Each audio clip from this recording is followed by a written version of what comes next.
এ চিত্র বাগেরহাটের দশানী রামপাল মংলা সড়কের প্রায় ১০ কিলোমিটার এলাকা জুড়ে। খানাখন্দ ভরা এই সড়কটিতে কিছুদিন পরপর সৃষ্টি হয় গর্ত। এতে যানবাহনকে পড়তে হচ্ছে ভোগান্তিতে। সেই সাথে সৃষ্ট ধুলাবালিতে শ্বাসকষ্ট সহ নানা রোগে আক্রান্ত হচ্ছেন পথচারীরা। ২.৫ বছর আগে সড়কটির সংস্কার কাজ শুরু হলেও ঠিকাদার ও সংশ্লিষ্ট কর্তৃপক্ষের গাফিলতিতে এই পরিস্থিতি সৃষ্টি হয়েছে বলে অভিযোগ স্থানীয়দের। তাদের অভিযোগ, আওয়ামী লীগ সরকারের পতনের পর সড়কটির একটি অংশের নির্মাণ কাজের ঠিকাদারি প্রতিষ্ঠান পালিয়ে যাওয়ায় ভোগান্তির মাত্রা পৌঁছে চরমে। এই যে রোডের যে পরিস্থিতি, যে ভাঙ্গা, প্রতিদিন আমাদের এই সমস্যা হচ্ছে।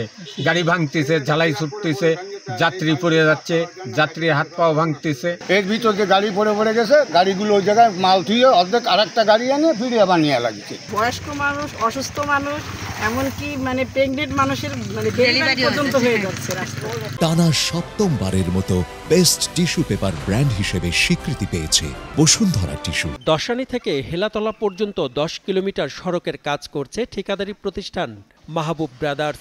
দফায় দফায় সময় বাড়ানো হলেও প্রতিষ্ঠানটি এখন পর্যন্ত ১৫% কাজ শেষ করতে পেরেছে। সড়ক বিভাগ বলছে ঠিকাদারি প্রতিষ্ঠানের সাথে চুক্তি বাতিল করে শিগগিরই নতুন দরপত্র আহ্বান করা হবে। প্রথম যে কন্ট্রাক্ট, যেটা দশানী থেকে ১০ কিলোমিটার পর্যন্ত, এটা মাহবুব ব্রাদার্স প্রাইভেট লিমিটেড নামক একটা ঠিকাদারি প্রতিষ্ঠান কাজটা বাস্তবায়ন করছে। তো এইটা ঠিকাদারি প্রতিষ্ঠানকে আমরা পত্রের মাধ্যমে এবং মৌখিকভাবে বহুত তাগিদ দেওয়া সত্ত্বেও কাজের কাঙ্ক্ষিত অগ্রগতি হয় নাই আর কি।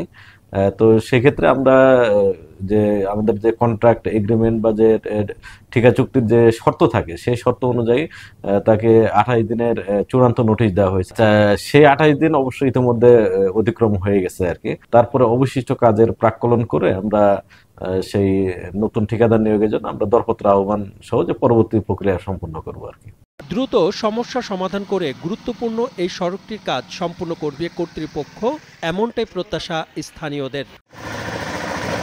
বাগেরহাট থেকে মামুন আহমেদের তথ্যচিত্রে ডেস্ক রিপোর্ট, কালের কণ্ঠ।